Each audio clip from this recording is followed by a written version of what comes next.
নমস্কার বন্ধুরা, lifestyle with Sanchayita চ্যানেলের আরেকটা নতুন ব্লগে সকলকে স্বাগত জানাই। লাস্ট 2 ব্লগ জুড়ে আপনাদের সঙ্গে শেয়ার করেছি মাদুরাই ভ্রমণের বিভিন্ন খুঁটিনাটি বিষয়। একদিনের মাদুরাই সফর সেরে আজ সকাল 9:50-এর ট্রেন ধরে আমরা মাদুরাই থেকে আমাদের পরবর্তী গন্তব্য রামেশ্বরমের উদ্দেশ্যে বেরিয়ে পড়লাম। সেক্ষেত্রে আমরা ভালো রকম গরম থাকা সত্ত্বেও স্লিপার কোচই প্রেফার করেছি। মাদুরাই থেকে রামেশ্বরম যাওয়ার জন্য আমাদের পার করতে হবে পাম্বান ব্রিজ, যেটা হলো এই 2.5 ঘন্টার ট্রেন জার্নির মূল আকর্ষণ। রামেশ্বরম হলো পাম্বান দ্বীপে অবস্থিত একটি শহর, যেটি এই পাম্বান ব্রিজ দ্বারা ভারতের মূল ভূখণ্ড মণ্ডপম শহরের সাথে যুক্ত। পাম্বান ব্রিজ হলো India's first vertical lift sea bridge, তার সাথে longest sea bridge in India until 2010। এটি নির্মিত হয়েছিল 24শে ফেব্রুয়ারি 1914 সালে। চলুন দেখে নিই আমরা পাম্বান ব্রিজের সৌন্দর্য। তো যে কারণে আমাদের স্লিপারে আসা পাম্বান ব্রিজ আমরা এখন ক্রস করছি। চলো দেখি।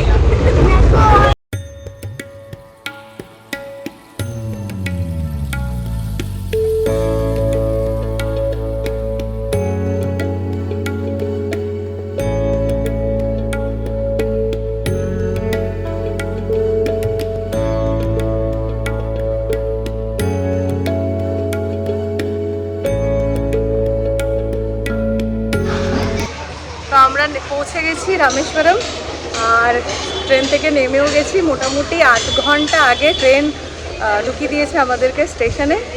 আর ভাবতে অবাক লাগছে, যেখানে দাঁড়িয়ে রয়েছি, যে স্টেশনটায় দাঁড়িয়ে রয়েছি, সেটা ভারতের দক্ষিণতম রেলওয়ে স্টেশন। মানে এর পরে আর কোনো রেলওয়ে স্টেশন নেই ভারতের মধ্যে। এবারে শ্রীলঙ্কা নেক্সট যে মানে স্থল রয়েছে, স্থলভাগ, সেটা হলো শ্রীলঙ্কা।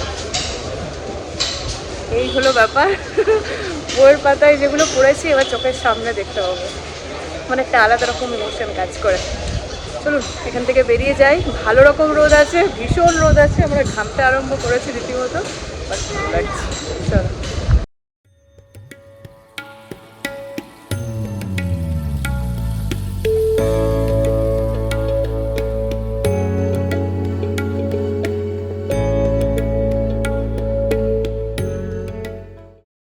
তো অনেক খোঁজাখুঁজির পর ফাইনালি আমরা হোটেলটা পেয়েছি খুঁজে আর কি। ম্যাপ একদিকে দেখাচ্ছে, খুঁজে পাচ্ছি না। মানে অ্যাকচুয়ালি কী হয়েছে, একদম মন্দিরের কাছেই রয়েছে আমাদের হোটেলটা, আর একদিকে এন্ট্রি বন্ধ করা আছে, একদিক দিয়ে যেতে হচ্ছে, অটোর একদিকে পারমিশন নেই। মানে এরকম করতে করতে মোটামুটি এখন বাজে প্রায় 1:30 আমরা হোটেলে পৌঁছেছি।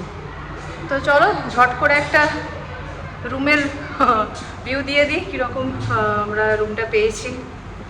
এই হলো আমাদের রুম। 3 বেডেড এসি রুম আমরা নিয়েছি, আর সেক্ষেত্রে আমাদের গো আইবিবো থেকে ভাড়া পড়েছে 1750 টাকার মতো। একদিনের ব্যবহারে যা কিছু দরকার পড়ে মোটামুটি সমস্ত কিছুই রয়েছে। এটা একটা semi deluxe room. Main attraction যেটা রয়েছে সেটা হলো বাইরের, কারণ মন্দিরটা মেন যে টেম্পল রয়েছে রামেশ্বরমে তার ঠিক অপোজিটেই রয়েছে।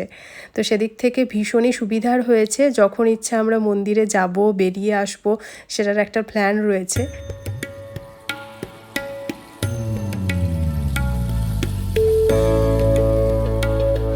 তো প্ল্যানে আমাদের এসেছে সামান্য রদবদল। আজকে আমাদের যাওয়ার ছিল ধনুষকোটি আর তার আশেপাশে যে সমস্ত জায়গাগুলো রয়েছে, কিন্তু মনে হলো যে ব্যাপারটা কালকে করলে বেশি ভালো হবে। ফুল খাচ্ছি। অ্যাকচুয়ালি কালকে আমাদের 12টার সময় হোটেল ছেড়ে দিতে হবে। একদিনের জন্যই হোটেল বুক করা হয়েছে। তো হোটেল ছেড়ে দেওয়ার পর আমরা যদি ধনুষকোটি যাই, তাহলে আমাদের হাফ বেলাটা ইউটিলাইজও হয়ে যাবে, আর হোটেলের দরকারও পড়বে না। আর কালকে আমরা যা ঘুরেছি, আজ সকালবেলায় আবার আমরা আর্লি মর্নিং দর্শন করতে গিয়েছিলাম। তাহলে সবাই মোটামুটি একটু টায়ার্ডেই আছি। মীনাক্ষী মন্দিরে প্রচুর আমাদের হাঁটাহাঁটি হয়েছে খালি পায়ে, ওই জন্য আরও বেশি প্রবলেম লাগছে। ওই জন্য আজকের এই বেলাটা আমরা মোটামুটি একদম রেস্টের উপর দিয়ে যাব। শ্যাম্পু করা হলো, সবাই ফ্রেশ ট্রেশ হয়ে গেছে। নিচে আমাদের হোটেলের নিচেই রয়েছে রেস্টুরেন্ট, সেখানে লাঞ্চ করব, দিয়ে একটু ঘুম দেবো। দেন বিকেলবেলাতে আশেপাশের মার্কেট বা কোথায় স্নান করব, কোথায় বাইশকুণ্ডে রয়েছে, কোথায় অগ্নিতীর্থম রয়েছে, মানে আশেপাশটা একটু আগে ঝালাই করে নেবো। দেন লাঞ্চের জন্য আমরা সবাই একটা করে রাইসের বোল অর্ডার করেছি। সেক্ষেত্রে আমি নিয়েছি শেজওয়ান ফ্রাইড রাইস, তার সঙ্গে রায়তা আর কেচাপ দিয়েছে। এটা ঝাল বেশি রয়েছে, ওই কারণে পোগোর জন্য একটা মিক্স পোলাও অর্ডার করা হয়েছে। তো এই RSN ইন্টারন্যাশনাল এটা হলো আমাদের হোটেল, আর তার জাস্ট অপোজিটেই এটা হলো রামেশ্বরম টেম্পলের দরজা। এখন যাচ্ছি না, লাঞ্চ করার পর একটু ঘুরতে এলাম। আমাদের হোটেলের ঠিক ডান দিকে রামেশ্বরমের মূল মন্দিরের তো গেট রয়েছে, আর বাঁ দিকে মাত্র ঢিলছোড়া দূরত্বে রয়েছে অগ্নিতীর্থম, যেখানে স্নান করা হয়। চলুন সে জায়গাটাও একবার ঘুরে আসি। চোখের সামনে যেটা দেখতে পাচ্ছি, ও দাঁড়াও শেয়ার করি, ক্যামেরাটা ওইদিকে ঘোরাচ্ছি। অসাধারণ কিছু জিনিস।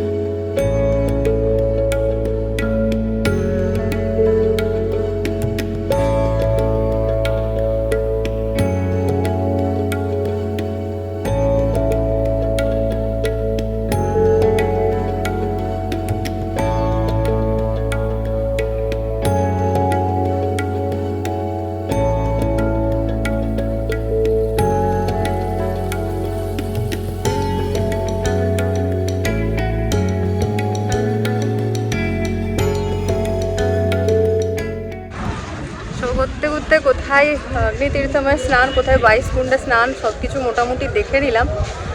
যেটা বুঝতে পারলাম যে আগামীকাল হোলি রয়েছে, তার সাথেও তো চন্দ্রগ্রহণ, সে কারণে দুপুর 1টার পর থেকে মন্দির বন্ধ হয়ে যাবে।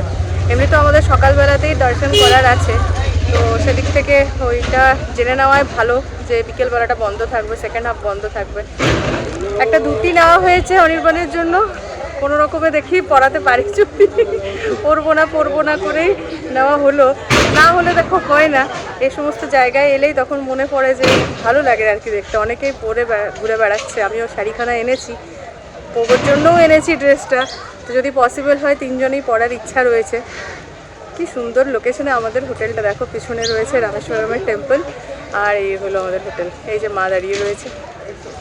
চলো ভেতরে যাই, আপাতত একটু রেস্ট নিই, রোদটা কমুক, ওটা একটু আর কি মাথা চাড়া দিচ্ছে, জাস্ট প্রচণ্ড রোদ। রুমে এসে কিছুক্ষণ ঘুমটুম দেওয়া হলো সকলে, একটু রেস্ট নিয়ে পরে বাজছে এখন রাত্রি 8টা। মানে এসেছিলাম মোটামুটি 5টা সাড়ে 5টা নাগাদ, দিয়ে এখন রেস্ট নিতে বেজে গেছে 8টা। রেডি সবাই একটু করে হয়েছি, তারপরে এবার বেরোচ্ছি। রাত্রিবেলা মন্দিরের আশেপাশটা একটু ঘুরে ঘুরে দেখবো, রাত্রিবেলা মার্কেটটা কেমন জমেছে আর কি দেখবো, সমস্ত কিছু আর কি। চলো একদিন এই কাজটার জন্য একটা রাত বা একটা বেলা রাখাটা দরকার। বেরিয়ে পড়ছি, মারা নিচে নেমে গেছে অলরেডি। সন্ধে হতেই যে জিনিসটা দেখার জন্য মনটা ছটফট করছিল, সেটা হলো রাতের আলোয় মন্দিরের রূপ। দিনের বেলায় সূর্যের আলোয় তো এক অন্যভাবে দেখেছি মন্দিরকে, এখন রাতের বেলায় আর্টিফিশিয়াল লাইটে আলোকসজ্জায় সেজে উঠেছে আবার মন্দিরখানা। দেখুন।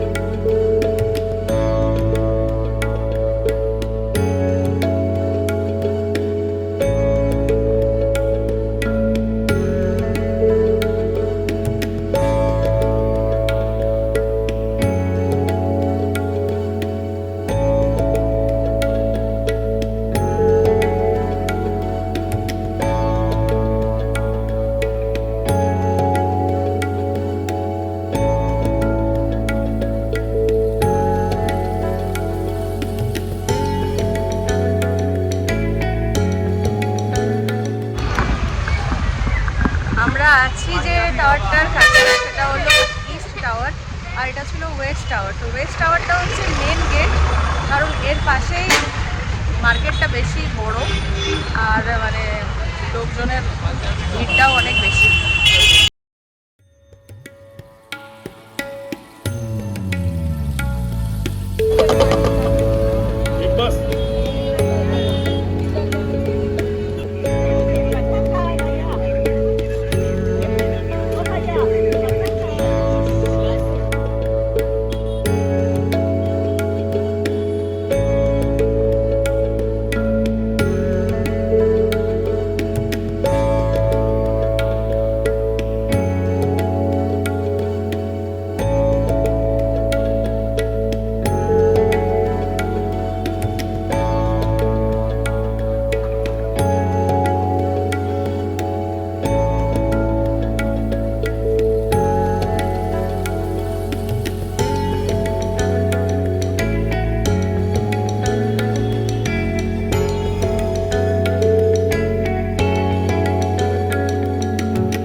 মন্দিরের আশেপাশে প্রচুর এই ধরনের দোকানদারি রয়েছে, যেখানে 19-20 একই প্রায় জিনিসপত্র পাওয়া যায়, মোটামুটি একটু আধটু বার্গেনিংও হয়। আমরা চলে এসেছি এরপরে পাঞ্জাবি ধাবায় ডিনারটা সারতে। প্রায় 2-3 দিন হয়ে গেল আমরা এখনও রুটি খাইনি। আজ ভীষণ ইচ্ছা করছিল রুটি খেতে। এবার পাঞ্জাবি ধাবায় এসেছি, তড়কাটা তো অর্ডার করতেই হতো। একেবারে বাটার দেওয়া তড়কা, তার সঙ্গে পনির বাটার মশলা, ঝাল ছাড়া পোকোর জন্য একটু অর্ডার করেছিলাম পাঁপড়। ভীষণ ভালো লাগে আমার এই রুটির সঙ্গে আমার পাঁপড়টাও খেতে। আগেই পাঁপড়খানা চলে এসেছিল, গরম গরম রুটি আসতে তখনও রয়েছে কিছুটা দেরি। গরম গরম তন্দুরি রুটি আর তার সঙ্গে তড়কা, আর সাথে তো রয়েছে পনির। ভীষণ ভালো কম্বিনেশন, আর টেস্ট একেবারে অসাধারণ। অবশ্যই একবার ট্রাই করতেই পারেন রামেশ্বরম এলে এই রেস্টুরেন্টটিতে। অনেক দিন পর বাংলার হাতের লেখা দেখলাম, সত্যি কথা বলতে। ব্যাঙ্গালোরেও তো দেখা হয় না, এখন রামেশ্বরমে এসে রামেশ্বরম হোটেল লেখা রয়েছে। ভীষণ ভালো লাগলো বাংলার হাতের লেখা এখানে দেখে। চলুন এই জায়গাটা ছেড়ে এরপরে আগের দিকে যাই। খাওয়া দাওয়া কমপ্লিট হয়ে গেছে।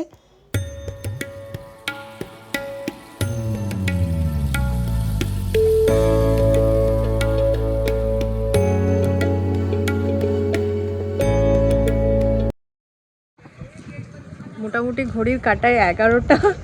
আমরা একবার রুমে ঢুকেছিলাম, তারপরে মনে হলো গোটা কত ছবি তোলার আছে। আর রাত্রিবেলাটা সত্যি এই এরিয়াটা এতটা ফাঁকা হয়, ভালো ছবি ওঠে। মানে না হলে ভিড় টিড়, মানুষজন ঢুকে যাচ্ছে, একটা ফ্রেম সেট করা হচ্ছে, তারপরে ঢুকে যাচ্ছে, এরকমই চলতে থাকে।